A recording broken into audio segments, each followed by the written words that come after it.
दिल्ली के श्रद्धा वाककर murder case ने पूरे देश को हिलाकर रख दिया था।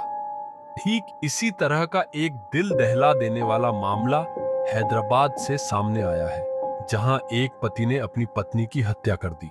पत्नी की हत्या करने के बाद उसने उसके शरीर के छोटे छोटे टुकड़े कर दिए। शरीर के टुकड़े करने के बाद उसने उसे प्रेशर कुकर में डालकर उबाला और फिर झील में फेंक दिया। जी हां दोस्तों, ये पूरा मामला रंगारेड्डी जिले के मीरपेट थाना क्षेत्र का है। रंगारेड्डी जिले के मीरपेट का रहने वाले पूर्व सैनिक गुरुमूर्ति, जो पहले सेना में सेवारत था और अब सेवानिवृत्त हो चुका था, गुरुमूर्ति फिलहाल में कंचन बाग में डीआरडीओ में सुरक्षा गार्ड के रूप में काम करता था। गुरुमूर्ति की शादी 13 साल पहले वेंकट माधवी से हुई थी। वह अपनी पत्नी वेंकट माधवी और अपने 2 बच्चों के साथ न्यू वेंकटेश्वर नगर कॉलोनी जिल्लेलागुड़ा में रहता था। इनके परिवार में सब अच्छा चल रहा था और इनके 2 बच्चे भी थे।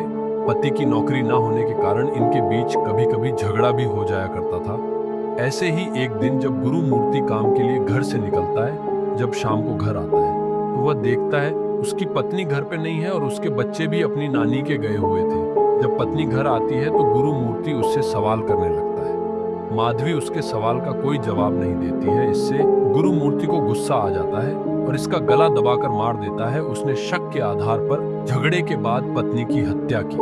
उसके बाद उसने शव के छोटे छोटे टुकड़े कर दिए। इतना ही नहीं, कुछ टुकड़ों को प्रेशर कुकर में पकाया। फिर सबूत मिटाने की कोशिश में कुछ बॉडी पार्ट्स के टुकड़ों को झिल्लेलागुड़ा के चंदन झील इलाके में फेंका।